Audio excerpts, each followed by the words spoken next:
നമസ്കാരം, ലൂസ് ടോക്കിലേക്ക് സ്വാഗതം. നമസ്കാരം. ഏതായാലും ഇന്ന് ആര്യൻ ഷൗക്കത്തിൻ്റെ വിജയദിനം മാത്രമല്ല, മറുനാടൻ മലയാളികളുടെ വിജയദിനമാണ്. നമ്മുടെ സർവേ ഫലം കൃത്യമായി അതുപോലെ സംഭവിച്ചു. എത്ര റിസൾട്ട് ഒന്ന് പറഞ്ഞു? റിസൾട്ട് പറയുമ്പോൾ അവസാനമായിട്ട് അറിയാൻ കഴിഞ്ഞത് ആര്യൻ ഷൗക്കത്തിന് 11,077 വോട്ടിൻ്റെ ഭൂരിപക്ഷമാണ് ഉള്ളത്. തൊട്ടടുത്ത് നമ്മുടെ എം സ്വരാജുണ്ട്. അത് കഴിഞ്ഞിട്ട് 19,000 വോട്ടോളം നേടി PV അൻവറുണ്ട്. അത് കഴിഞ്ഞ് BJP. ആദ്യം മറുനാടൻ്റെ സർവേയെക്കുറിച്ച് പറയണം. മറുനാടൻ സർവേ അച്ചട്ടായിരുന്നു. 11,000-നും 15,000-നും ഭൂരിപക്ഷം എന്ന് പറഞ്ഞു. 11,077 വോട്ട് കിട്ടി. മറുനാടൻ പറഞ്ഞ കറക്റ്റ് ഭൂരിപക്ഷം കിട്ടി. അൻവറിന് 22,000 വരെ 18-നും 22,000-നും കിട്ടുന്നു. 19,000 സംതിങ് കിട്ടി. 20 അടുപ്പിച്ചെത്തി. ഇവിടെ ശ്രദ്ധിക്കേണ്ട കാര്യം, നമ്മൾ കണ്ടെത്തിയ സാധനങ്ങൾ തന്നെ സംഭവിച്ചു. അതുപോലെ സംഭവിച്ചു. എക്സാക്ട്ലി പെർസെൻറ്റേജ് അടക്കം സംഭവിച്ചു. ഇത് നമ്മുടെ നേട്ടമൊന്നുമല്ല. ഇത് നമ്മൾ സത്യസന്ധമായി കാര്യങ്ങളെ കാണുന്നു. കേരളത്തിലെ മാധ്യമ സ്ഥാപനങ്ങളും മാധ്യമങ്ങളും സത്യസന്ധമായും നിർഭയമായും ഇവിടെ ഇതിനെ കാര്യങ്ങൾ കണ്ട് ഇതേ വരത്തുള്ളൂ. ഇപ്പൊ പ്രമുഖരായ ആരും തന്നെ സർവേ നടത്തിയിരുന്നില്ല. അതിന്റെ കാര്യം എന്താ വെച്ചാൽ, ഈ തെരഞ്ഞെടുപ്പിന് മുൻപ് ഇവർക്ക് ഉത്തമ ബോധ്യമുള്ള ഒരു കാര്യം പോലും പറഞ്ഞാൽ അവർക്ക് ഭയമാണ്. ഒരു പൊളിഞ്ഞു അതല്ല, ഒരു നിഷ്പക്ഷതയെ ബാധിക്കുമോ? ഈ വ്യാജ നിഷ്പക്ഷതയുണ്ടല്ലോ. നമുക്ക് വ്യാജ നിഷ്പക്ഷതയില്ല. നമ്മുടെ നാട്ടിൽ വ്യാജ നിഷ്പക്ഷതയാണ്. വ്യാജ നിഷ്പക്ഷതയുടെ പ്രശ്നമാണ്. ഇപ്പം നമ്മൾ എന്താ ചെയ്തത്? നമ്മൾ കൃത്യമായി സർവേക്ക് ടീമിനെ അയക്കുന്നു. ടീം നമ്മുടെ മാനദണ്ഡം ഉറപ്പാക്കിക്കൊണ്ട് സർവേ നടത്തുന്നു. സർവേ ഫലം നമ്മൾ റിജുവിനെ കൊണ്ട് വിശദമായി വിശകലനം നടത്തിയിട്ട് നമ്മൾ അതേപടി സംപ്രേഷണം. ഇപ്പം ഞാൻ പറഞ്ഞു, എനിക്ക് 2016 മുതൽ മറുനാട് സർവേ നടത്തുന്നുണ്ട്. നേരിയ വ്യത്യാസമെങ്കിലും സർവേ എല്ലാം കറക്റ്റാണ്. നേരിയ വ്യത്യാസം വരും, സ്വാഭാവികം മാത്രമാണ്. അല്ല, അതുപോലും ഈ ചെറിയ വ്യത്യാസം വരുന്നത് പോലും നമ്മൾ ഈ സർവേ ഫലത്തിൽ നമ്മുടെ ലോജിക്ക് അപ്ലൈ ചെയ്ത് മാറ്റം വരുത്തുമ്പോഴാണ്. ഞാൻ തുറന്നു പറയുന്നത്, 2021-ൽ 95 സീറ്റ് കിട്ടുമെന്നായിരുന്നു നമ്മുടെ സർവേ ഫലം. പക്ഷേ പിണറായി വിജയന്റെ ഈ വൃത്തികെട്ട ഭരണത്തിന് ശേഷം വീണ്ടും 95 ഭരണം കിട്ടുമോ? ഒരിക്കലും നടക്കാൻ. ഞാൻ ഡെസ്കിലുള്ളവരെല്ലാം വിളിച്ച് സംസാരിച്ചു. അപ്പോൾ അവർ പറഞ്ഞു ഒരിക്കലും നടക്കത്തില്ല എന്ന് പറഞ്ഞ് നമ്മൾ 10 സീറ്റ് വെട്ടിക്കുറച്ചു. എന്നിട്ടും നമ്മൾ ഇടതുമുന്നണിക്ക് തന്നെ ഭരണം കൊടുത്തു. നമ്മൾ 10 സീറ്റ് വെട്ടിക്കുറച്ചു, 85 സീറ്റായിട്ട് കുറച്ചു. പക്ഷേ 99 സീറ്റ് കിട്ടി. നമ്മൾ എവിടെയാണോ നമ്മുടെ ലോജിക്ക് മാനിപ്പുലേറ്റ് ചെയ്യാൻ ശ്രമിക്കുന്നത്, അവിടെ നമ്മുടെ ലക്ഷ്യം, നമ്മുടെ ഒരു വിശ്വാസമാണ് നമ്മൾ പറഞ്ഞത്. അതുകൊണ്ട് പലരും നമ്മളടുത്ത് എൻ്റെ അടുത്തും ചോദിച്ചു, നിങ്ങൾ എന്തിനാണ് അൻവറിന് 13% കിട്ടുമെന്ന്?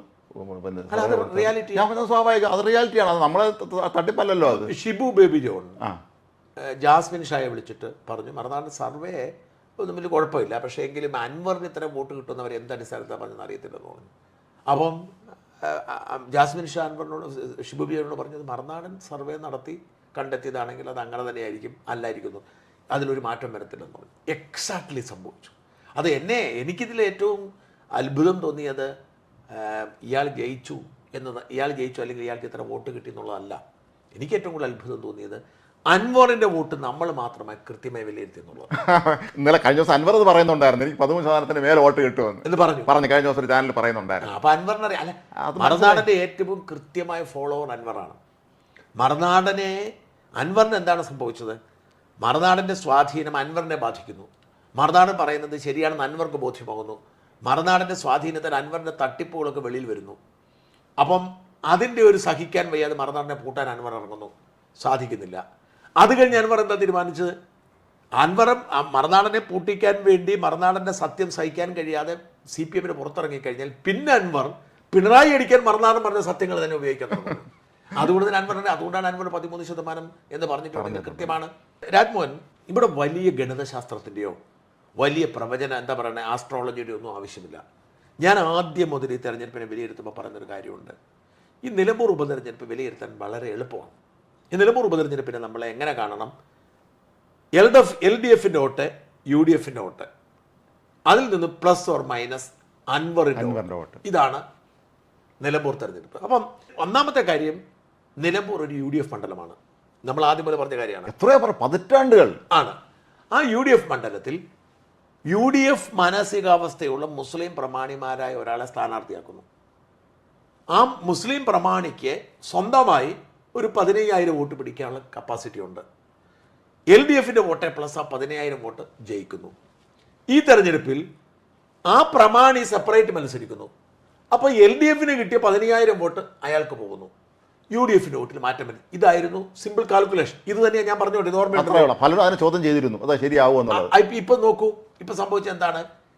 കഴിഞ്ഞ നിയമസഭാ തെരഞ്ഞെടുപ്പിൽ LDF കിട്ടിയ വോട്ടിൻ്റെ 13,000 വോട്ട് കുറഞ്ഞു.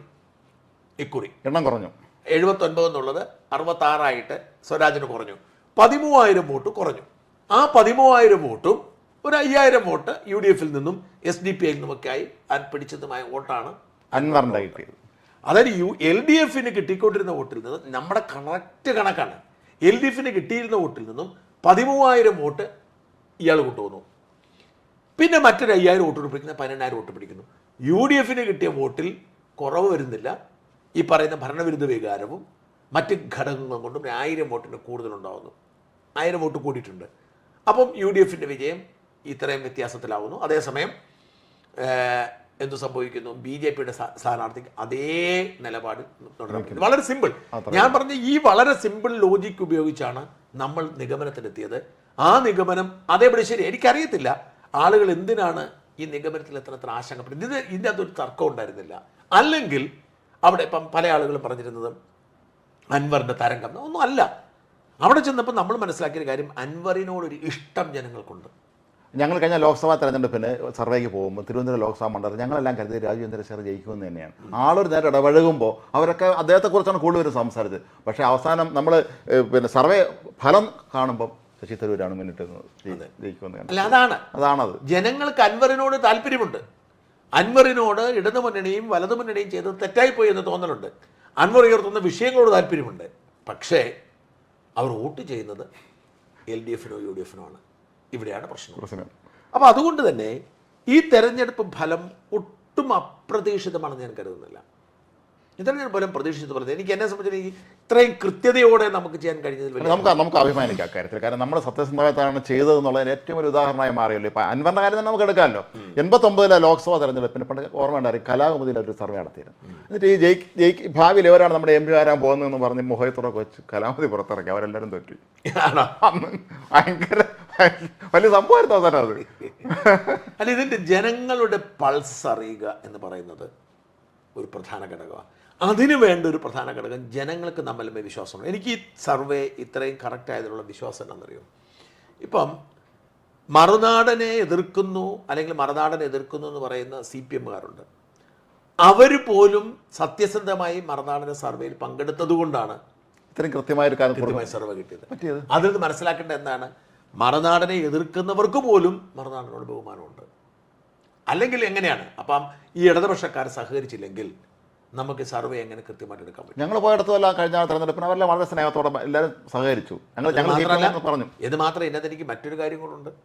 മറുനാടൻ മുസ്ലിം വിരുദ്ധമാണ്. മുസ്ലിം സമുദായം മറുനാട് എന്ന് പറഞ്ഞാൽ കുഴപ്പമാണെന്നാണ് ഇവന്മാരൊക്കെ പ്രചരിപ്പിക്കുന്നത്. അൻവറൊക്കെ മുസ്ലിം കമ്മ്യൂണിറ്റി കൂടുതലുള്ള ഒരു സ്ഥലത്തൂടാണ് നമ്മൾ പോയി സർവേ നടത്തിയത്. നമ്മൾ കണ്ട സാമ്പിളിന് പകുതി മുസ്ലിംസ് ആയിരുന്നു. ഒരിടത്തും 1-2 പേര് SDP പോലുള്ള ആളുകൾ 1-2 പേര് നിങ്ങളോട് സഹകരിക്കത്തില്ല എന്ന് പറഞ്ഞല്ലാതെ അവിടെയുള്ള മുസ്ലിം കമ്മ്യൂണിറ്റി മുഴുവൻ നമ്മളോട് സഹകരിക്കും. ഞങ്ങൾക്ക് അത് തന്നെയായിരുന്നു അനുഭവം. 1-2 സ്ഥലങ്ങളിൽ മാത്രമേ അങ്ങനെ അനുഭവം ഉണ്ടായിരുന്നു. ബാക്കി എല്ലാവരും അത് ചില ആളുകളല്ല സ്വഭാവം. പക്ഷെ മുഴുവൻ പേര് സഹകരിച്ചു. എന്നിട്ടാണ് നമുക്ക് കൃത്യമായി, അല്ലെങ്കിൽ നമുക്ക് ഇവർ ആരെങ്കിലും സഹകരിച്ചില്ലെങ്കിൽ നമുക്ക് ഇങ്ങനെ സർവേ എടുക്കാൻ പറ്റും. അപ്പോൾ എന്തായാലും നമ്മുടെ സർവേയുടെ കാര്യത്തിൽ മറുനാടനെ വിമർശിക്കുന്നവർ സ്വാഭാവികമായും ഇതൊരു പാഠമായി മനസ്സിലാക്കണം. മറുനാടൻ എന്ന് പറയുന്നത് നിങ്ങളാരും കരുതുന്ന പോലെ അല്ല. ഈ വിമർശിക്കുന്നവരാരും കരുതുന്ന പോലെ അല്ല. ഞങ്ങൾക്ക് സത്യം മാത്രമാണ് വരുന്നത്. ഒരു താല്പര്യവുമില്ല, ഒരു വ്യക്തിപരമായ താല്പര്യവുമില്ല. ഇപ്പം നമുക്ക് ആഗ്രഹം ഷൗക്കത്ത് ജയിക്കണമെന്നാണ്. ആ ഷൗക്കത്ത് ജയിക്കണമെന്ന് ആഗ്രഹം ഉണ്ടായത് എന്തുകൊണ്ടാണ്? അത് ഷൗക്കത്തിനോടൊരു വ്യക്തിപരമായ താല്പര്യം കൊണ്ടല്ല. നേരെ മറിച്ച് കേരളത്തിൻ്റെ ഇപ്പോഴത്തെ ഗതികെട്ട അവസ്ഥ കണ്ടപ്പോൾ ഇതിൽ നിന്ന് രക്ഷപ്പെടാനുള്ള ഒരു സൂചന കിട്ടുമല്ലോ. അവസാനിച്ചപ്പോൾ റിക്വസ്റ്റ് ചെയ്തു. അതിന് സത്യസന്ധമായ നിഷ്പക്ഷത കൊണ്ടാണ്. അല്ലാതെ UDF കാരനായതുകൊണ്ട് ഏതെങ്കിലും ഒരു UDF കാരനാണ് അങ്ങനൊന്നുമില്ല. നമുക്കെന്ന് പറഞ്ഞാൽ കേരളം ശ്വാസം മുട്ടുകയാണ്. കഴിഞ്ഞ 10 വർഷമായി കേരളം അനുഭവിക്കുകയാണ്. ഇനി ഒരു 5 കൊല്ലം കൊണ്ട് താങ്ങാനുള്ള ശേഷി കേരളത്തിനില്ല. അതുകൊണ്ട് ഇപ്പോൾ ഇവിടെ സ്വരാജ് ജയിച്ചാൽ അത് നൽകുന്ന സന്ദേശം എന്ന് പറയുന്നത് ഇനി വരാൻ പോകുന്ന 5 വർഷം കൂടി ഇത് സഹിക്കുക എന്നുള്ളതാണ്. അപ്പോൾ അതുകൊണ്ട് അത് ആഗ്രഹമില്ലാത്തത് കൊണ്ട് നമ്മൾ നാട്ടുകാരോട് പറഞ്ഞു ദയവായിട്ട് സഹായിക്കണം. ഇനി രണ്ടാമത് അൻവറാണ്. അൻവർ പുലർത്തുന്നത് തിന്മയുടെ രാഷ്ട്രീയമാണ്, വൃത്തികേടിൻ്റെ രാഷ്ട്രീയമാണ്, ക്രിമിനൽ പ്രവൃത്തിയുടെ രാഷ്ട്രീയമാണ്, അഴിമതിയുടെ രാഷ്ട്രീയമാണ്, സ്വജനപക്ഷപാതത്തിൻ്റെ രാഷ്ട്രീയമാണ്, പ്രീണനത്തിൻ്റെ രാഷ്ട്രീയമാണ്. അതും അവസാനിക്കണം. അത് അവസാനിക്കാൻ വേണ്ടി നമ്മൾ പറഞ്ഞു ഇവിടെയുള്ള സ്ഥാനാർത്ഥികളിൽ ഭേദം എല്ലാ അർത്ഥത്തിലും രാഷ്ട്രീയമേ വോട്ട് ചെയ്യേണ്ടത് ഷൗക്കത്തിനാണ്. അതേ പറഞ്ഞുള്ളൂ. ജനങ്ങളത് സ്വീകരിച്ചു. നന്ദി. ഒരു കാര്യം കൊണ്ടില്ല ആത്മോഹൻ, എനിക്ക് വ്യക്തിപരമായ ഒരു സന്തോഷം കൂടിയുണ്ട്. ഞാൻ എപ്പോഴും പറയാറുള്ളൂ, മുസ്ലിം വിരോധി എന്ന് പറഞ്ഞ് സഹിക്കാൻ വേദന. കാരണം എനിക്കൊരു വിരോധമില്ലെന്ന് ഞാൻ പറയാറുണ്ട്.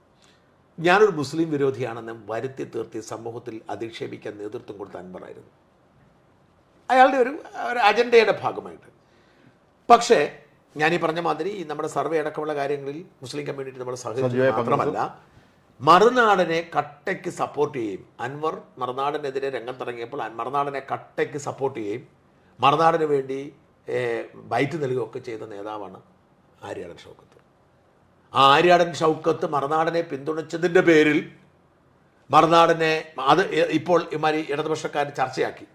ചർച്ചയാക്കിയെന്ന് മാത്രമല്ല, ആര്യാടൻ ഷൗക്കത്ത് പരാജയപ്പെടുകയാണെങ്കിൽ ഇതും ഒരു കാരണമായിരിക്കും എന്ന് അവർ മുൻകൂട്ടി പ്രഖ്യാപിക്കാൻ തുടങ്ങിയത്. അതിൽ മാത്രമല്ല, ഇവനും നമ്മുടെ മീഡിയ മുൻകാരൊക്കെ അതെടുത്തു. ഇവരൊക്കെ കെട്ടിപ്പൊക്കിയ ആ വ്യാജ സാധനം നിലമ്പൂരിലെ മുസ്ലിം കമ്മ്യൂണിറ്റി തള്ളിക്കളഞ്ഞു. അതാണ് നമ്മൾ മനസ്സിലാക്കേണ്ടത്. കാരണം നിങ്ങൾ പറയുന്നത് പോലല്ല, മുസ്ലിം സമൂഹത്തിലും മറുനാടിനോട് ബഹുമാനവും ആദരവും ഉണ്ട്.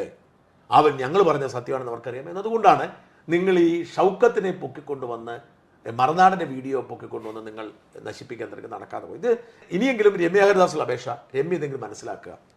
നമ്മൾ അവിടെ മറുനാടനെ പിന്തുണച്ചാൽ വിജയസാധ്യത കൂടുകയാണ് ചെയ്യുന്നത്, കുറയുകയല്ല ചെയ്യുന്നത്. കാരണം മറുനാടൻ സത്യത്തിനൊപ്പം നിൽക്കുന്നറിയാം, നിഷ്പക്ഷ സമൂഹം വോട്ട് ചെയ്യും.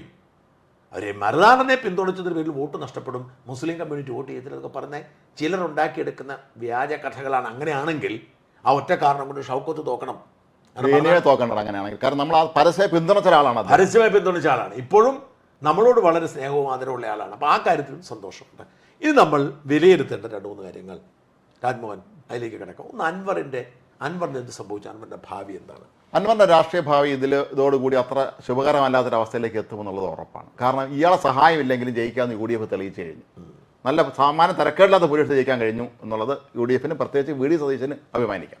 അദ്ദേഹത്തിൻ്റെ ഒരൊറ്റ നിർബന്ധ ബുദ്ധിയിൽ തന്നെയാണ് ഒറ്റയ്ക്ക് തന്നെ നമുക്ക് ഇയാളെ സഹായം ആവശ്യമില്ലാതെ നമുക്ക് മുന്നോട്ട് പോകാം, UDFന് ഒരുമിച്ച് പോകാം എന്നുള്ള ആ തീരുമാനമെടുത്ത്. അന്ന് പലരും VD സതീശനെ വിമർശിക്കുകയും ചെയ്തിട്ടുണ്ടായിരുന്നു. പക്ഷേ അതിൻ്റെ LDFന് എന്തായാലും ഇയാളെ കൊണ്ട് ആവശ്യമില്ലല്ലോ, അൻവറിനെ കൊണ്ട്. പക്ഷെ ഞാൻ ഇതിനെ തികച്ചും വ്യത്യസ്തമായി കാണുന്നത്, ഒന്ന്, ഇപ്പോൾ ഇന്ന് തെരഞ്ഞെടുപ്പ് ഫലം വന്നപ്പോൾ സ്വാഭാവികമായും അൻവറിനെ പരിഹസിക്കുന്നവരുടെ എണ്ണമാണ് കൂടേണ്ടത്. പക്ഷെ ഏഷ്യാനെറ്റ് പോലും ഒറ്റയാൻ എന്നൊക്കെ പറഞ്ഞ്, ഒറ്റക്കൊമ്പൻ എന്നൊക്കെ പറഞ്ഞ് അൻവറിനെ കുറിച്ച് എഴുതുന്നുണ്ട്. എന്നെ അത്ഭുതപ്പെടുത്തി. അതാണ് അൻവറിൻ്റെ ഒരു സ്വാധീനം എന്ന് പറയുന്നത്. എല്ലായിടത്തും അൻവറിൻ്റെ ഒരു സ്വാധീനമുണ്ട്. ഈ സ്വാധീനം കൊണ്ടാണ് അൻവർ കിട്ടിയ ഈ 19,000 വോട്ട് എന്തോ മഹത്തായ സംഭവമാണ് എന്ന് കരുതുന്നത്. അതൊരു മഹത്തായ സംഭവമേ അല്ല. ഒരു 10 വർഷം MLA ആയിരുന്ന ഒരാൾ അവിടെ ഇഷ്ടം പോലെ കാശിറക്കി തെരഞ്ഞെടുപ്പ് പര്യടനം നടത്തി കഴിഞ്ഞാൽ 20,000 വോട്ട് പിടിക്കുക എന്ന് പറഞ്ഞാൽ അത്ഭുതമേ അല്ല. ഒറ്റയ്ക്ക് മത്സരം ജയിച്ച എത്രയോ MLA-മാരായ നമ്മുടെ നാട്ടിൽ നീണ്ട ലിസ്റ്റുണ്ട്. നമ്മുടെ M കുഞ്ഞുഷ നാടാർ, പാറശാല, സുന്ദര നാടാർ ജയിച്ചിട്ടുണ്ട്. MA വാക്കിയത് കഴക്കൂട്ട മന്ത്രിയായിരുന്നു. സുന്ദരനാട് മന്ത്രിയായിരുന്നു, ഡെപ്യൂട്ടി സ്പീക്കറായിരുന്നു, ട്രാൻസ്ഫർ ഡെപ്യൂട്ടി സ്പീക്കറായിരുന്നു. MA വാഹിദ് നമ്മുടെ കഴക്കൂട്ടത്ത MLA ആയിരുന്നു. ജോർജ് ജോസഫ് പൊടിപാറ ഏറ്റുമാനൂരാണെന്ന് അദ്ദേഹം ഉണ്ട്. KK നായർ ഒരു ജില്ലാ പഞ്ചായത്ത് പത്തനംതിട്ട. എത്ര തവണ അദ്ദേഹം എത്രയോ തവണ 80 മുതൽ അദ്ദേഹം തുടർച്ചയായി ജയിച്ചോണ്ടിരിക്കും. എത്രയോ പതിറ്റാണ്ടുകൾ. നമ്മുടെ ജോർജ് പി സി ജോർജ് ഒറ്റയ്ക്ക് ജയിച്ചു. അല്ല, ഇവർ പലരും എന്നെ അത്ഭുതപ്പെടുത്തിയ PC ജോർജിന്റെ അവസ്ഥയാകും എന്ന് പലരും പറയുന്നത് കേട്ടു. എനിക്ക് അതിൽ അത്ഭുതം തോന്നി. ഒന്ന്, PC ജോർജിന്റെ അവസ്ഥ അത്ര മോശമൊന്നുമല്ല. ഇല്ല, BJP അദ്ദേഹത്തിന് വളരെ പോലും അദ്ദേഹത്തിന് മന്ത്രിയാവാനോ മറ്റോ സാധിച്ചില്ല. പക്ഷെ PC ജോർജ് ഇങ്ങനെ തിരസ്കൃതനായിട്ടില്ല. PC ജോർജ് എന്ന് പറയുന്ന ആൾക്ക് 2016 അയാള് 3 മുന്നണികൾക്കും ബദലായി 4ാമത് മത്സരിച്ച് 28,000 വോട്ടിന് ജയിച്ചു. ഒറ്റയ്ക്ക്. അല്ല, അതാണ് അതിന്റെ പ്രത്യേകത. LDF UDF BJP സ്ഥാനാർത്ഥി നിർത്തപ്പോൾ ഒറ്റയ്ക്ക് 28,000 വോട്ട് ജയിച്ചു. 2016 അയാൾ ജയിപ്പിച്ചവർ 2021 അയാളുടെ ശവം കാണാൻ വേണ്ടിയിട്ട് അവിടെ ശവപ്പെട്ടിയും കൊണ്ട് വലം വെച്ചിട്ടും 44,000 വോട്ട് അയാൾ നേടി 2ാം സ്ഥാനത്തെത്തി. UDF 3ാമതെത്തി. അൻവർ എന്താ സംഭവിച്ചതിനിടയിൽ? അൻവറിന് വെറും 18,000 വോട്ട് വേണം. അത് PC ജോർജിന്റെ പകുതി വോട്ട് പോലും പിടിക്കാൻ അൻവറിന് കഴിഞ്ഞിട്ടില്ല. അതുകൊണ്ട് PC ജോർജുമായിട്ട് താരതമ്യം ചെയ്യുകയേ വേണ്ട. PC ജോർജ് രക്ഷപ്പെട്ടില്ല, പിന്നെ അൻവർ രക്ഷപ്പെടുമെന്ന് പറഞ്ഞു. മാത്രമല്ല ഇതുപോലെ വേറെ സംഭവങ്ങളുണ്ട്. ഇപ്പോൾ TK ഹംസ ആദ്യമായിട്ട് അവിടെ നിന്ന് MLA ആയല്ലോ, നിലമ്പൂരിൽ നിന്ന് 82. അന്ന് സംഭവിച്ചത് TK ഹംസ DCC പ്രസിഡന്റ് ഉണ്ടായിരുന്ന ആളാണല്ലോ. സ്ഥിരം നിക്ഷേപിച്ചപ്പോൾ അദ്ദേഹം കർണാടകയുടെ അടുത്ത് പറഞ്ഞു, ലീഡറെ നമുക്ക് നിയമസഭയിൽ വെച്ച് കാണാമെന്ന് പറഞ്ഞു. അദ്ദേഹം ഇറങ്ങിപ്പോയി. അദ്ദേഹം ഒറ്റയ്ക്ക് അദ്ദേഹം നോമിനേഷൻ കൊടുക്കുന്നു. അവസാന നിമിഷം LDF അദ്ദേഹത്തിനെ പിന്തുണയ്ക്കുന്നു. അദ്ദേഹം ജയിച്ചു. അപ്പം എന്തുമാത്രം ജനസ്വാധീനം TK ഹംസയ്ക്ക് അന്നവിടെ ഉണ്ടായിരുന്നു നമ്മൾ ഓർക്കണം. അല്ല, അപ്പം ഇവിടെ പക്ഷേ അൻവർ പൂർണ്ണമായും അപ്രസക്തനാവേണ്ടതാണ്. കാരണം 18,000 വോട്ട് നേടി എന്ന് പറഞ്ഞാൽ വലിയ സംഭവമൊന്നുമല്ല. ആരാണെങ്കിലും ഒരു മണ്ഡലത്തിൽ ഇത്രയും കാലം 10 വർഷം MLA ആയിട്ട് നിന്ന ഒരാൾ 18,000 വോട്ട് നേടുന്നതിൽ അത്ഭുതമൊന്നുമില്ല. അത്രയും തീരെ മോശമാണ് സാഹചര്യമൊന്നുമില്ല. 10 വർഷമായാലും അവിടെ പ്രവർത്തിച്ച MLA എന്ന നിലയിൽ, പ്രത്യേകിച്ച് ഈ കോളനികളിലും ആദിവാസി ഗോത്രങ്ങളിലുമൊക്കെ അവർക്കിപ്പോഴും MLA അൻവർ തന്നെയാണ്. അപ്പോൾ ആ അൻവർ രാജിവെച്ചു എന്ന് അവരറിഞ്ഞ് കാണത്തില്ല. അവരോർത്ത് കാരണം അടുത്ത തെരഞ്ഞെടുക്കാൻ വരുമെന്ന് കരുതി കാണും. അപ്പോൾ അതുകൊണ്ട് ഈ തെരഞ്ഞെടുപ്പിൻ്റെ ഏറ്റവും വലിയ പ്രസക്തി അൻവർ അപ്രസക്തനായി എന്നതാണ്. അൻവറിന് ഇനി യാതൊരു റോളുമില്ല. അവിടുത്തെ UDFൻ്റെ MLA ആയിട്ട് ഷൗക്കത്ത് വന്നു. ഷൗക്കത്ത് മര്യാദയ്ക്ക് പ്രവർത്തിച്ചാൽ ഷൗക്കത്തിനോട് തുടർച്ചയായിട്ട് MLA ആയിട്ട് മര്യാദയ്ക്ക് എല്ലാവരും ഒരുമിച്ച് ചേർത്താൽ അതിവിടെ അൻവറിൻ്റെ സഹായമൊന്നും ആവശ്യമില്ല. അൻവറിനെ എതിർത്തിട്ടും അൻവർ വോട്ട് വേറെ മാറി മത്സരിച്ചിട്ടും ഷൗക്കത്ത് ജയിക്കുകയും ചെയ്തു.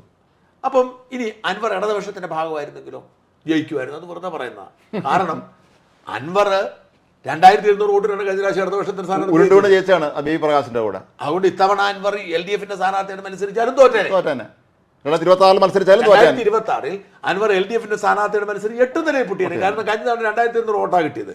അപ്പം ഇപ്പൊ അൻവർ പിന്നെ CPMനെ വിട്ട് വെളിയിലേക്ക് വന്നുണ്ടാക്കിയ ഒരു വൈബാണ് അൻവറിന്റെ കുറച്ച് വോട്ട് വിരുദ്ധനാണ് എന്ന് പ്രഖ്യാപനം അതുകൊണ്ടാണ് കുറച്ച് വോട്ട്.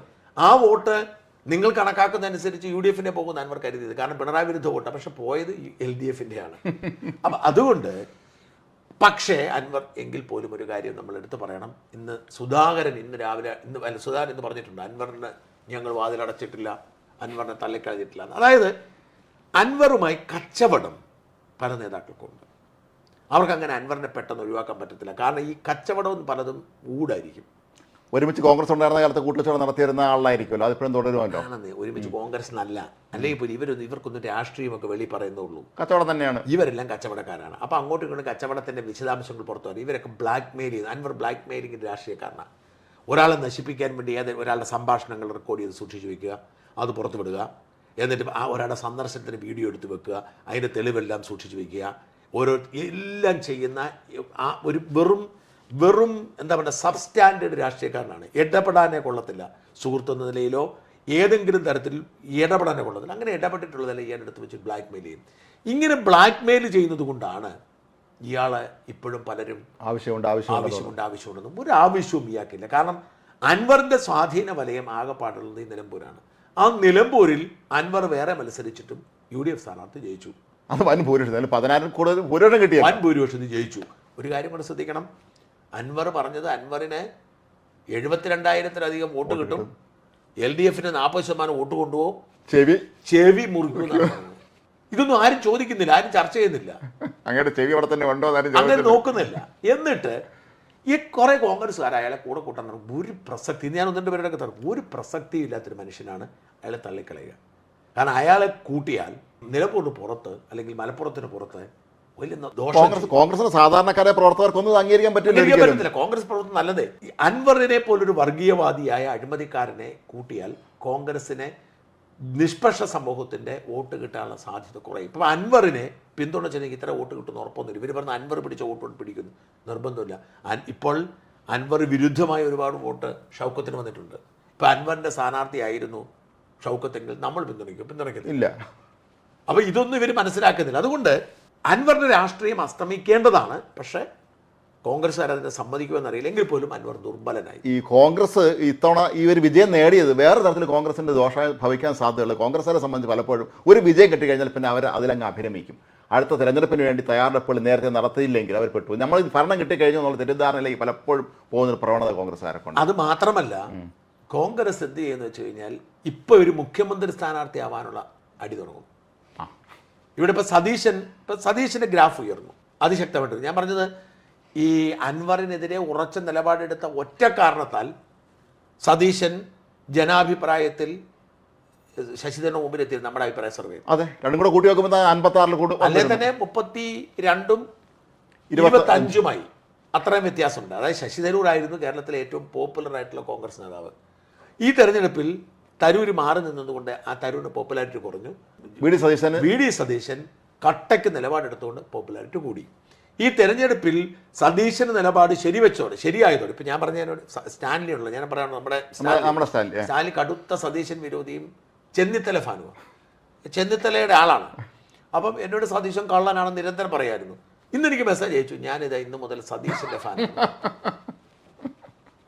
സാധാരണ കോൺഗ്രസ്സുകാരുടെ വികാരമാണ്. കാരണം സാധാരണ കോൺഗ്രസ് പ്രവർത്തകർ ആഗ്രഹിക്കുന്നത് ഒരു നട്ടെല്ലുള്ള തൻ്റെ ഇടമുള്ള ഒരു നേതാവിനെയാണ്. കോൺഗ്രസ്സിൽ എപ്പോഴും സംഭവിക്കും, അവരെല്ലാം വിട്ടുവീഴ്ച ചെയ്യും. അപ്പോൾ ഇത് കോൺഗ്രസ് അല്ലേ, അതങ്ങ് പോട്ടെ, ഇങ്ങനെ തന്നെ ആയിരിക്കും. ആ ചിന്താഗതി മാറിയാൽ മാത്രമേ ഈ പാർട്ടി കേരളത്തിൽ നന്നാവുള്ളൂ. ഇത് കോൺഗ്രസ് അല്ലേ, എവിടെ നടക്കുകയുള്ളൂ എന്നുള്ള ചിന്താഗതി മാറ്റി അപ്പുറത്ത് നിൽക്കുന്ന ആരാണെന്ന് അവർ ചിന്തിക്കണം. ഈ നിലമ്പൂർ ജയിച്ചു എന്ന് പറഞ്ഞ് അടുത്ത് 2024 ഈസിയായി ജയിക്കാമെന്ന് നമ്മൾക്കൊരു കരുതണ്ട. പക്ഷേ ജനങ്ങൾ ആഗ്രഹിക്കുന്നുണ്ട് പിണറായിയെ മാറ്റി കോൺഗ്രസ്. അതിന് അനുകൂലമായ അവസ്ഥയിലാണ് ഞങ്ങളന്ന് കോൺഗ്രസ് ജനങ്ങളെ ബോധ്യപ്പെടുത്തേണ്ടി വരും. അവിടെ 2-3 സാഹചര്യങ്ങളുണ്ട്. ഇവിടെ ഇപ്പോൾ കോൺഗ്രസ് പിടിവരി തുടങ്ങും. ഇപ്പം സതീശൻ നിലവിലെ പെണ്ണ് കേസും കൊണ്ട് കോൺഗ്രസ് തന്നെ കൊണ്ടുവരും. ഞാൻ പറഞ്ഞല്ലോ, ഈ ഉമ്മൻചാണ്ടിയെ ഈ സരിത കേസിൽ കുടുക്കിയത് കോൺഗ്രസ്സുകാർ തന്നെയായിരുന്നു, ഉറപ്പാണല്ലോ. പിന്നീടാണ് അത് ഇത്രയും വിവാദമായത്. ഇത്തരത്തിൽ എന്തെങ്കിലും പെണ്ണ് കേസുമായിട്ട് വന്ന് അങ്ങോട്ടും ഇങ്ങോട്ടും അടിച്ച് വലിച്ച് നശിപ്പിച്ച് നാട് നശിക്കാനുള്ള സാധ്യതയുണ്ട്. എങ്കിൽ പോലും നേരത്തേക്കാൾ ഭേദമാണ്. നേരത്തെ 5 പേരെ ആരാണ് പുര നിറഞ്ഞ് നിൽക്കണം, 5 പേര്, 4 പേര് പുര നിറഞ്ഞ് നിൽക്കുന്നു, 5-ാമൻ വേണുവേട്ടൻ. ഈ 4 പേരും തമ്മിൽ അങ്ങോട്ടും ഇങ്ങോട്ടും അടിച്ച് താഴെ വീഴുമ്പോൾ ഞാൻ വരാം പദവി എത്തിയിരിക്കുന്നു. ഇപ്പോൾ അവരെല്ലാം അപ്രസക്തനാക്കിക്കൊണ്ട് ഇപ്പം നോക്കൂ, സുധാകരൻ KPC പ്രസിഡന്റ് സ്ഥാനത്ത് മാറിയതോടുകൂടി സുധാകരൻ അപ്രസക്തനായി, കണ്ണൂരിലൊരു MP മാത്രമായി. സുധാകരൻ പെട്ടെന്ന് അങ്ങ് ഔട്ട്ഡേറ്റഡ് ആയി പോയി. അവരോട് വൈകാണ് ആരും ബൈറ്റ് എടുത്തതും ചാനലുകൾ ചെന്നിട്ട് അല്ല പോയി, അതിന്റെ അപ്രസക്തനായി. 1. 2, തരൂരായിരുന്നു കൂടുതൽ. തരൂർ പക്ഷേ ഈ പതിയെ കോൺഗ്രസ് രാഷ്ട്രീയത്തിൽ നിന്ന് മാറി നിൽക്കുന്ന ഒരു ഫീൽ കോൺഗ്രസ്സുകാർക്കായി. ഞാൻ പറഞ്ഞ നേരത്തെ തരൂരിനെ അവഗണിക്കുന്നു എന്ന് ഫീൽ ഉണ്ടായിരുന്നവർ പോലും ഈ തെരഞ്ഞെടുപ്പിൽ തരൂർ ഇറങ്ങാതിരുന്നതോടുകൂടി ഒരു അതൃപ്തി കാണിക്കാൻ തുടങ്ങി.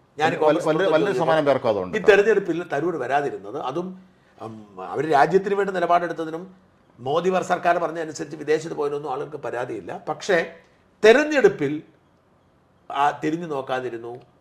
വിളിച്ചില്ല എന്ന് പറയുന്നു, അതൊക്കെ സത്യമാണെങ്കിലും തെരഞ്ഞെടുപ്പിൽ ഒട്ടും താല്പര്യം വിളിക്കണം. അതായത് ഞാൻ പറഞ്ഞത് അങ്ങനെ ചെല്ലാൻ പറ്റില്ല. അവിടെ ചെന്നമാരും വേദി തന്നില്ലല്ലോ.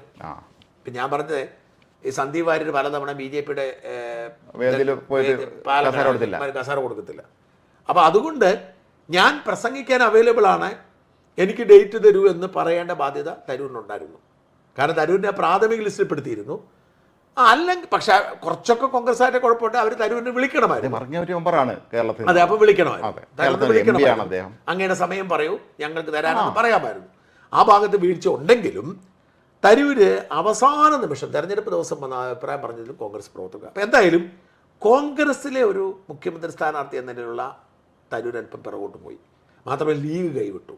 ഈ പല വിഷയങ്ങളും ലീഗിന് യോജിപ്പില്ല. പിന്നെ ആരാണ്? പിന്നെ സതീശൻ ചെന്നിത്തല മാത്രമായി.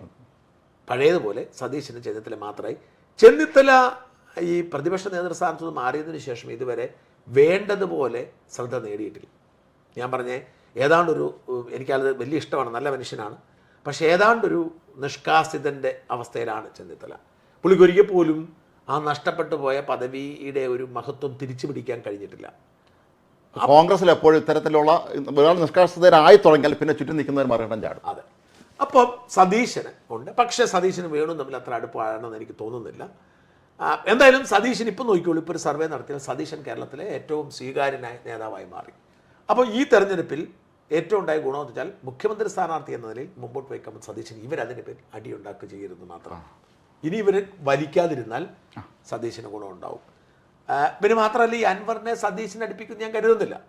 ഇല്ല, അതിന് സാധ്യതയില്ല. ഇനി അഥവാ അൻവറിനെ അടുപ്പിച്ചാലും അൻവറിൻ്റെ വിലപേശൽ ശക്തി പോയി. അൻവർ നേരത്തെ വിലപേശിയിരുന്നത് എന്താണ്? ഞാൻ ഞെട്ടിപ്പോയി. എന്നോട് നേതാക്കന്മാർ പറഞ്ഞു 3 സീറ്റാണ് അൻവർ ചോദിച്ചത്, 1 സീറ്റല്ല. അടുത്ത തെരഞ്ഞെടുപ്പിലേക്ക് അൻവറിന് 3 സീറ്റ്. ഈ തെരഞ്ഞെടുപ്പിൽ അൻവർ നിലമ്പൂർ വിട്ടുതരുന്നു, നിലമ്പൂർ പോയി ജോയി മത്സരിച്ചോട്ടെ. അത് കഴിഞ്ഞ് വരുന്ന തെരഞ്ഞെടുപ്പിൽ അൻവറിൻ്റെ പാർട്ടിയെ മുന്നണിയിൽ എടുത്തിട്ട് 3 സീറ്റ് തരണം, ഒരു മന്ത്രിസ്ഥാനം തരണം. ഇതായിരുന്നു. അതും ആഭ്യന്തരവും അയാളൊരു സർക്കാസ്റ്റിക്കായിട്ട് പറഞ്ഞു തോന്നുന്നു. അപ്പം ഇത് ആ അവസ്ഥയിലായിരുന്നു അൻവർ. അപ്പം ഞാനിന്ന് അന്ന് ആ സമയത്ത് മുതിർന്നൊരു നേതാവിനോട് ചോദിച്ചു. ആൾ പറഞ്ഞു ഏറ്റവും വലിയ പ്രശ്നം എന്താ വെച്ചാൽ അൻവറുമായിട്ട് എന്തെങ്കിലും ഒത്തുതീർപ്പിലെത്തിയാൽ സംഭവിക്കാൻ പോകുന്നത് വെച്ചാൽ അടുത്ത പഞ്ചായത്ത് തെരഞ്ഞെടുപ്പ് ഇയാൾ കുളവാക്കും. എന്നാൽ അയാൾക്ക് അവിടെ മലപ്പുറത്ത് ഞാനാണ് മഹാൻ എന്ന് പറഞ്ഞ് അയാൾ ചോദിച്ചു കുളവാക്കും. അത് ഒഴിവാക്കുക എന്ന ലക്ഷ്യം കൊണ്ടുണ്ട്. ഇപ്പോൾ അതങ്ങ് ഒഴിഞ്ഞു പോയില്ലെന്ന് പറഞ്ഞു. അതുകൊണ്ട് അത്ര എളുപ്പമായിരിക്കത്തില്ല അൻവറിൻ്റെ UDF പ്രവേശനം. കാരണം പഞ്ചായത്ത് തെരഞ്ഞെടുപ്പിൽ അൻവറിൻ പറയുന്ന കുറച്ച് പേർക്ക് സീറ്റ് കൊടുത്തില്ലെങ്കിൽ അൻവർ നിൽക്കത്തില്ല. അൻവറിൻ്റെ കൂടെ നിൽക്കുന്ന ആരും ഇല്ലാതാവും. ഇപ്പോൾ എന്തെങ്കിലും കിട്ടുമെന്നോ. ഇപ്പം ഞാൻ പറഞ്ഞ കോട്ടയത്തെ മറ്റേ ഒരു മണ്ടനുണ്ടല്ലോ, മഞ്ഞക്കടമ്പ്, ഇതുപോലൊരു പാഴ് രാഷ്ട്രീയക്കാരനില്ല. ആ മഞ്ഞക്കടമ്പനൊക്കെ എന്നതെങ്കിലും പദവി കിട്ടുമെന്ന് ഓർത്താൽ ഒന്നും ആകാൻ പറ്റിയിട്ടില്ല. ഒരു നേരെ ചൊവ്വേ ഒരു പദവിയിൽ ഇരിക്കാൻ പറ്റിയിട്ടില്ലാത്ത ഒരു പൊട്ടൻ. അപ്പം അയാളെ അവിടെ നിന്ന് MLA ആണെന്ന് ആഗ്രഹിച്ച് നടന്നില്ല. അപ്പോൾ അയാൾ BJP ഒരു പാർട്ടി ഉണ്ടാക്കി ചെന്നു. BJP-കാരോട് കുറേ കഴിഞ്ഞപ്പോൾ മനസ്സിലായി ഇതും കൊണ്ട് രക്ഷയില്ല. അത് കഴിഞ്ഞ് അയാൾ മെത്രന്മാരുടെയൊക്കെ പറയാൻ നടന്നു. അവരാരും ഇയാളെ മൈൻഡ്, കാരണം ഒന്നാമത് അങ്ങരുടെ ആ ഒരു നേതാവിൻ്റെ ലുക്ക് പോലുമല്ല. അത് കഴിഞ്ഞിട്ട് ഇങ്ങനെ അൻവറിനെ പറയാൻ നടക്കുക. അൻവർ ആവട്ടെ കടുത്ത വർഗീയവാദിയാണെന്ന് അൻവറിനെ അറിയാവുന്നവർക്കൊക്കെ അറിയാം. ഒറ്റ ക്രിസ്ത്യൻ വോട്ട് അൻവർക്ക് കിട്ടില്ല. അത്രയ്ക്കും അൻവർ ഒരു ക്രിസ്ത്യൻ വിരോധിയാണ്. വെറുതെ ഇപ്പം മലയോര കർഷകരുടെ പേര് പറയുന്നത്. അപ്പോൾ അൻവർ ഇനിയും കുറേ ബഹളമൊക്കെ ഉണ്ടാക്കി നടക്കും. ഇനി അഥവാ സെറ്റിൽമെൻ്റ് ആയാലും ആകെപ്പാടെയുള്ള സാധ്യത അവസാന നിമിഷം ഒരു പക്ഷേ തവനൂർ സീറ്റിൽ ഒരു വിട്ടുവെച്ച് ചെയ്തു. ലീഗ് അങ്ങനെ ഇടപെട്ട് കൊടുക്കുമായിരിക്കും. എന്നാലും കോൺഗ്രസിന് വേറെ സീറ്റ് എവിടെയുണ്ടെന്ന് പ്രശ്നം ഉണ്ടാവും. ലീഗ് അവരുടെ സീറ്റൊന്നും കൊടുക്കത്തില്ല. ലീഗ് അടുത്ത നിയമസഭാ തെരഞ്ഞെടുപ്പിൽ 2 സീറ്റോട് കൂടുതൽ ചോദിക്കാതിരിക്കുക. അവിടെയാണോ അപ്പോൾ ലീഗ് അവിടെ ഇരിക്കുന്ന ഒരു സീറ്റ് കൊടുക്കുന്നത്? UDF ഈ പിന്നെ ലീഗിന് വളരെ ഒരു അപ്പർ ഹാൻഡ് കൂടുതൽ വരാനുള്ള സാധ്യതയും കാണുന്നുണ്ട് ഈ ഒരു വിജയത്തോടു കൂടി. ലീഗ് അവരുടെ ഒരു ശക്തി തെളിയിച്ചു അവർ. അല്ല, ലീഗിന്റെ അപ്പർ ഹാൻഡിനെ കുറ്റം പറയാൻ പറ്റത്തില്ല. അതെ, കാരണം അവർ പണിയെടുത്തിട്ട് അവർക്ക് സ്വാധീനമുണ്ട്. ഞാൻ പറഞ്ഞ അവർക്ക് ഇപ്പം പല ഘടകകക്ഷികളും, ഞാൻ പറഞ്ഞ കേരള കോൺഗ്രസിനൊക്കെ ഇപ്പോൾ ജോസഫ് ഗ്രൂപ്പിനൊക്കെ എവിടെയാണ് ആ മോൻസിന് അയാളുടെ മണ്ഡലത്തിൽ കുറച്ച് സ്വാധീനമുണ്ട്. ജോസഫിന് തൊടുപുഴ സ്വാധീനമുണ്ട്. വേറെ എവിടെയാണ് കേരള കോൺഗ്രസ് എന്ന് പറയുന്ന പാർട്ടിക്ക് സ്വാധീനമുണ്ട്? ഒരിടത്തുമില്ല. സത്യമാണത്. കെ എം മാണിക്ക് ശേഷം ജോസ് കെ മാണിക്ക് പാലായ സ്വാധീനം നഷ്ടപ്പെട്ടില്ലേ? ബാർഗനിങ് പവറില്ലാത്ത അവസ്ഥയായി പോയില്ലേ? നഷ്ടപ്പെട്ടില്ലേ? അപ്പം അതേസമയം ലീഗിന് അങ്ങനല്ല. അവർക്ക് ജനപിന്തുണയുണ്ട്. അവർക്ക് എല്ലായിടത്തും കോട്ടയത്തും പത്തനംതിട്ടയിലും ഒക്കെ ലീഗിന് കുറച്ച് വോട്ടുണ്ട്. പണ്ടുകൂടെ ഇരുപുരത്തോല് PKK ബാബു എന്ന് ജയിച്ചിട്ടുണ്ട് കൊല്ലത്ത്. അല്ല, ഉണ്ട്. എല്ലായിടത്തും സ്വാധീനമുണ്ട്. പിന്നെ മുസ്ലിം ലീഗിന്റെ മുമ്പിൽ കാട്ടി മുസ്ലിം ലീഗ് ഭയങ്കര മുസ്ലിം സംഘടനയാണെന്ന് പറഞ്ഞ് ക്രിസ്ത്യൻ വോട്ട് തിരിപ്പിക്കാൻ സാധ്യതയുണ്ട്. പക്ഷെ അതൊന്നും ആത്യന്തികമായി നിലനിൽക്കും. ലീഗ് അങ്ങനെയൊന്നും അല്ലെന്ന് എല്ലാവർക്കും അറിയാം. അതെ, അല്ലെങ്കിൽ തന്നെ നിലനിൽക്കത്തില്ല. അതിനകത്തൊന്നും കഥയില്ല. പക്ഷേ അങ്ങനെ വന്നാൽ അതിന് ഗുണം ഉണ്ടാകാൻ പോകുന്നത് BJP-ക്കാണ്. അപ്പോൾ ഇതിപ്പം ഈ സിറ്റുവേഷൻ മാറും. ഇവിടെ UDF നേരിടാൻ പോകുന്ന മറ്റൊരു പ്രശ്നം എന്ന് പറയുന്നത് UDF-ന് അനുകൂലമായ ഒരു അന്തരീക്ഷം രൂപപ്പെട്ടു. പക്ഷേ എങ്കിൽ പോലും നിയമസഭാ തെരഞ്ഞെടുപ്പ് വരുമ്പോഴത്തേക്കും BJP സടപൊടി നല്ല സ്ഥാനാർത്ഥികളെ നടത്തുകയാണെങ്കിൽ പല മണ്ഡലങ്ങളിലും ഒരുപെടും. അങ്ങനെ പ്രശ്നമുണ്ട്. കാരണം BJP-ക്ക് ഇവിടെ അനുകൂലമായൊരു സാഹചര്യം ഉണ്ടായിട്ടുണ്ട്. പിന്നെ ആകെ ഒരു സാധ്യത ഞാൻ കാണുന്നത് CPM അങ്ങ് പോകുമെന്നൊരു തോന്നൽ ശക്തമായാൽ, CPM ജയിക്കത്തില്ല എന്ന് തോന്നൽ ശക്തമായാൽ CPM-ന്റെ വോട്ട് ബാങ്ക്, കേഡർ വോട്ട് ബാങ്കിൽ നല്ലൊന്ന് BJP-യിലേക്ക് പോകും. അപ്പോൾ അതുകൊണ്ട് അടുത്ത നിയമസഭാ തെരഞ്ഞെടുപ്പിൽ സംഭവിക്കാൻ പോകുന്നത് എന്താണെന്ന് വെച്ചാൽ, ഇപ്പോഴത്തെ സാഹചര്യം മുമ്പോട്ട് പോയാൽ കോൺഗ്രസ് ഗ്രൂപ്പ് വഴി ഇപ്പം കോൺഗ്രസിൻ്റെ കാര്യം ഒരു കാര്യം പറയാം. ഇത്തവണ ഈ കോൺഗ്രസ് പാർട്ടി UDF ഒരുമിച്ച് നിന്നാൽ അവരാണ് ജയിക്കുന്നത്. അതെ, എപ്പോഴും അവരാണ് പരസ്പരം കാലുവരെ തള്ളിയിടുന്നത്. അവരൊരുമിച്ച് ഇവിടെ എന്ന് പറഞ്ഞാൽ ഇക്കുറി നിലമ്പൂരിൽ സംഭവിച്ചതെന്ന് വെച്ചാൽ, ആദ്യം ഇവർക്ക് ഈ അൻവർ ഉണ്ടാക്കിയ ചില ആശയക്കുഴപ്പമുണ്ട്. അത് കഴിഞ്ഞിട്ട് വളരെ ഭംഗിയായിട്ട് അവർ തെരഞ്ഞെടുപ്പ് നടത്തി. സിസ്റ്റമാറ്റിക് ആയിട്ട് കാര്യങ്ങളെല്ലാം ലീഗ് സെപ്പറേറ്റ് ചെയ്തു, കോൺഗ്രസ് സെപ്പറേറ്റ് ചെയ്തു. വേറെ ഘടകകക്ഷിയൊന്നും ഇല്ലല്ലോ. ബാക്കി ഷിബുവും അവരെല്ലാം പോയിട്ടുണ്ടെങ്കിലും ഈ നേതൃത്വം കൊടുത്തത് ലീഗും കോൺഗ്രസും. അപ്പം ലീഗിൻ്റെ MLA-മാർ മുഴുവൻ ഒരു നിയമസഭാ മണ്ഡലത്തിലേക്ക് സകല MLA-മാരും സകല നേതാക്കളും ഇറങ്ങി.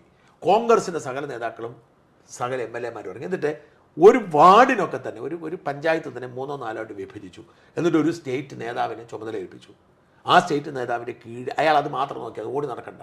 അതിൻ്റെ കീഴിൽ ഇങ്ങനെ ഓരോ വീടും കയറി, എല്ലാ വീടുകളും കയറി. ഇപ്പം ചാണ്ടിയമ്പൂർ 3000 വീട് അതല്ല റെക്കോർഡാണ്. നമ്മുടെ ഇയാൾ കൊടുത്ത മറ്റേ ജയന്തില്ലേ, അഡ്വക്കേറ്റ് ജയന്തിൻ്റെ നിർദ്ദേശമാണ്. ജയന്ത് പറഞ്ഞു, നീ ഒരു പോപ്പുലർ നേതാവാണ്, നീ മറ്റേ അതിനകത്തൊരു ചെറിയ ഇതുണ്ട്, മറ്റേ നമ്മുടെ ഷാഫിയും സംഘം എല്ലാം കൂടെ റീൽസ് ഗ്രൂപ്പാണ്. അപ്പോൾ അവരുമായിട്ട് ചേരുന്നില്ല, നീ അതുകൊണ്ട് വീട് കയറാൻ പറഞ്ഞു. ചാണ്ടിയമ്മ ചെന്ന് ഉമ്മൻചാണ്ടി വന്ന ഫീലാണ് ആളുകൾ. പല ആളും വാദവും ഞെട്ടിയതാണ്, ഒരു സെക്കൻഡ് ഇത് ആരാണ് വന്ന് നിൽക്കുന്നതെന്നുള്ളത്. ഉമ്മൻചാണ്ടി വന്ന ഫീലാണ്. അപ്പോൾ അതുകൊണ്ട് വളരെ കൃത്യമായ ഒരു പ്രവർത്തനം നടത്തി. അങ്ങനെ ഒരു പ്രവർത്തനം ഇനിയും ഇവർ നടത്തിയാൽ ഇവരെ തോൽപ്പിക്കാൻ ആർക്കും കഴിയില്ല. UDF-ന്റെ ആ കെട്ടുറപ്പ്, ഇത്തവണ ഉണ്ടായിരുന്ന കെട്ടുറപ്പ് തുടർന്നാൽ ഇവരെ തോൽപ്പിക്കാൻ ആർക്കും കഴിയില്ല. അപ്പോഴും BJP ശക്തമായ രംഗത്ത് വന്നാൽ എനിക്കൊന്ന് വലിയ നീക്കങ്ങൾ നടത്തുന്നുള്ളൂ. ഒരു പക്ഷേ തരൂർ പോലും BJP-യിലേക്ക് വന്നെന്ന് വരാൻ അങ്ങനെ വന്നാൽ BJP ഉണ്ടാക്കുന്ന ഇമ്പാക്റ്റിലേക്ക് CPM-ൽ നിന്ന് ആൾ വരും. എന്ന് വെച്ചാൽ അടുത്ത നിയമസഭാ തെരഞ്ഞെടുപ്പ് വരുമ്പോൾ ഒരു പക്ഷേങ്കിൽ ഇപ്പം നാട് ഭരിച്ചുകൊണ്ടിരിക്കുന്ന CPM-ന്റെ സീറ്റ് ഒരു 40 സീറ്റ് താഴേക്ക് പോവുകയും UDF തരക്കേടില്ലാത്ത ഭൂരിപക്ഷം നേടുകയും ഒരു 10-12 സീറ്റിലോട് BJP കയറി വരികയും ചെയ്യാം. അങ്ങനെയാണെങ്കിൽ 65 ആവർത്തിക്കും. ആർക്കും ഭൂരിപക്ഷം ഇല്ലാത്ത അവസ്ഥ അല്ല, ഭൂരിപക്ഷം കിട്ടാം.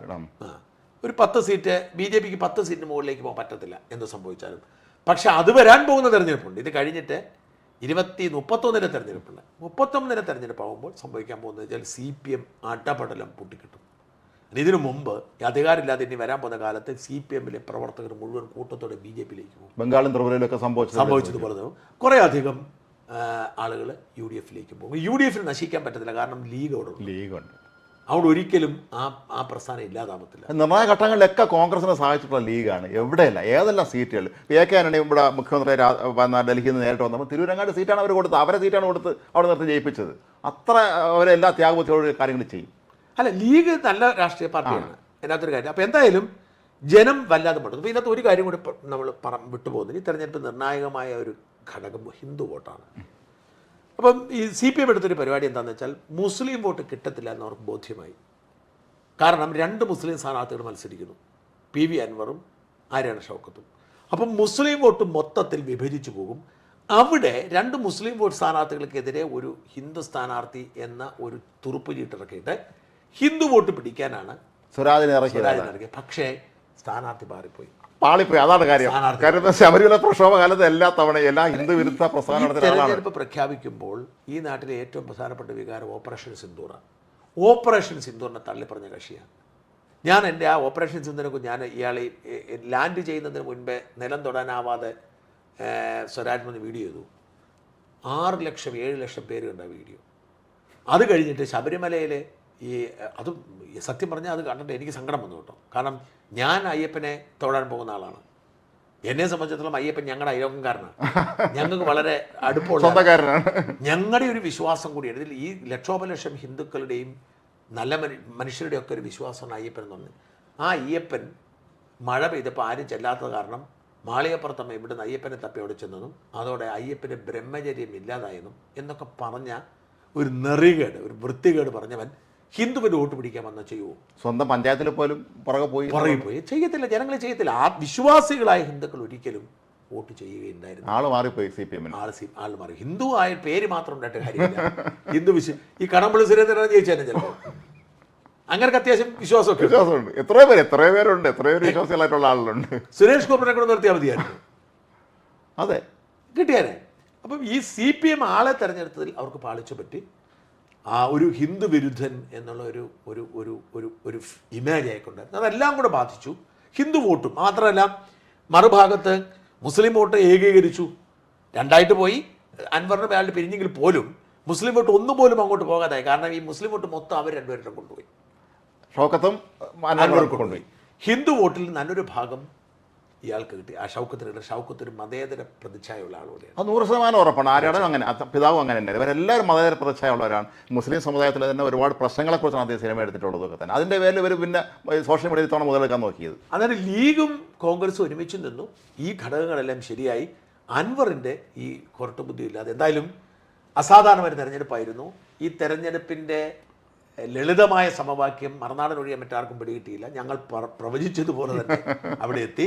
ഇനി ഷൗക്കത്ത് കഴിവ് തെളിയിക്കണം. അവിടുത്തെ ജനങ്ങളുടെ ഇടയിൽ അൻവറിനെ പോലെ പ്രവർത്തിക്കണം. അൻവർ നന്നായി പ്രവർത്തിച്ചു. ജനങ്ങളുടെ ഇടയിൽ പ്രവർത്തിച്ചാൽ, ഈ ബുദ്ധിജീവി ജാടയൊക്കെ മാറ്റിക്കളഞ്ഞ് പ്രവർത്തിച്ചാൽ ഷൗക്കത്തിന് എന്തായാലും വീണ്ടും തെളിയിക്കാൻ പറ്റും. ഈ കൂട്ടത്തിൽ ഒരു കൂടെ പറയാതിരിക്കാൻ വയ്യ, ഈ ബുദ്ധിജീവികളോടെ പോയി എന്നുള്ളതാണ്. ജോയ് മാത്യു, നമ്മളെ സിനിമ നടന്ന ആക്ടിവിസ്റ്റ്, അദ്ദേഹം പറഞ്ഞിട്ടുണ്ട്, കാട്ടുപോത്ത് വന്നപ്പോൾ ജനങ്ങൾ പിന്നെ പേടിച്ചില്ല, കടുവ വന്നു. പക്ഷെ അവസാനം ഈ ബുദ്ധിജീവികൾ ഇറങ്ങിയപ്പോഴാണ് ജനങ്ങൾ പ്രതികരിച്ചത്. ഇതുപോലെ കുറെ ജീവികൾ, ബുദ്ധിജീവികൾ എന്ന് പറയും, അടിമപ്പണി ചെയ്യുകയും ചെയ്യും. സ്ഥാനങ്ങൾ കിട്ടണം. യഥാർത്ഥത്തിൽ ഇവർ ബുദ്ധിജീവികളാണെങ്കിൽ നിങ്ങൾ ഭരണകൂടത്തിനെതിരെ നിലപാടെടുക്കണം. സർക്കാരിൻ്റെ തോന്നിയാസങ്ങൾക്കെതിരെ നിലപാട്. ഇതിൻ്റെ എല്ലാം കൂടെ നിന്ന് കിട്ടുന്ന ആനുകൂല്യങ്ങളും കൈപ്പറ്റി പോക്കറ്റിട്ടിട്ട് ഈ ബുദ്ധിജീവി ജാടയായിട്ട് വന്നാൽ സാധാരണ മനുഷ്യർ റിജക്റ്റ് ചെയ്യും. മനസ്സിലാക്കേണ്ടത്, ഈ ബുദ്ധിജീവികളെ സാംസ്കാരിക നായകരെ നിങ്ങൾക്ക് യാതൊരു വിലയും ഈ നാട്ടിലെ ജനങ്ങൾ നൽകുന്നില്ല. ജനങ്ങൾ നൽകുന്നത് സത്യത്തിനൊപ്പം നിലപാടെടുക്കുന്ന, മുഖം നോക്കാതെ സത്യം വിളിച്ചു പറയുന്നവരോടാണ്. അതുകൊണ്ടാണ് ജോയി മാത്യുവിന് നിങ്ങളെക്കാൾ സ്വീകാര്യതയുള്ളത്. ദയവായി മനസ്സിലാക്കി, നിങ്ങളുടെ ഈ ബുദ്ധിജീവി ജാട കൊണ്ട് നിങ്ങൾ കരുതും നിങ്ങൾ മഹാന്മാരാണ്. നിങ്ങളൊന്നുമല്ല എന്നതിന് തെളിവാണ് നിങ്ങളെല്ലാം കൂട്ടത്തോടുകൂടി സാംസ്കാരിക കേരളം സ്വരാജിനൊപ്പം എനിക്ക് അവിടെ ആയിരുന്നെങ്കിൽ വന്നിട്ട് ജനങ്ങൾ നിങ്ങളെ മൈൻഡ് ചെയ്യുന്നില്ല. കാരണം നിങ്ങൾ നക്കാപ്പച്ചയ്ക്ക് വേണ്ടി നിങ്ങൾ പിണറായിയുടെ വൃത്തികേടിന് സ്തുതി പാടുന്നവരാണ്. ഞാനത് ഒരു ശ്രീകല മുല്ലശ്ശേരിയോ തുകലശ്ശേരി എന്നും കണ്ടു പറയുന്ന ഒരു എഴുത്തുകാരി, സ്വയം ഞാൻ ഇപ്പോഴാണ് നോക്കിയ വലിയ എഴുത്തുകാരി എന്നാണ് പറയുന്നത്. അവർ പറയുന്നത് ഇവിടെ അക്രമവും അനീതിയും പെരുകുന്നു, ഇവിടെ സമത്വമില്ല, അതുകൊണ്ട് നമുക്ക് സ്വരാജിനെ ജയിപ്പിക്കണം. ഈ അക്രമം ഉണ്ടാക്കുന്ന പിണറായിയുടെ ഭരണകാലത്താണ്.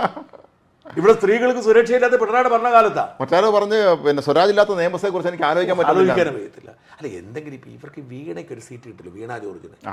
അതാണ്. അപ്പോൾ ആ ഒരു പ്രതീക്ഷയിൽ ഇവരെല്ലാം ഇങ്ങനെ നിൽക്കുവാണ്, എന്തെങ്കിലും ആകാൻ പറ്റും. എന്തായാലും നിങ്ങളുടെ ആ പുസ്തകവും തലേ വെച്ചുള്ള പോക്കുണ്ടല്ലോ, അതിൻ്റെ കാർട്ടൂണൊക്കെ കണ്ടു, ട്രോളൊക്കെ കണ്ടു, സന്തോഷമുണ്ട്. നമുക്ക് കാത്തിരിക്കാം. കേരള ജനത വളരെ ആകാംക്ഷയോടെ കാത്തിരുന്ന സെമി ഫൈനൽ മത്സരത്തിൽ CPIM എന്ന് പറയുന്ന പാർട്ടിയും പിണറായി വിജയൻ എന്ന് പറയുന്ന മുഖ്യമന്ത്രിയും അദ്ദേഹത്തിൻ്റെ കുടുംബാധിപത്യവും തകർന്നടിഞ്ഞിരിക്കുന്നു. ജനങ്ങൾ അവർക്കെതിരെ വിധി എഴുതിയിരിക്കുന്നു.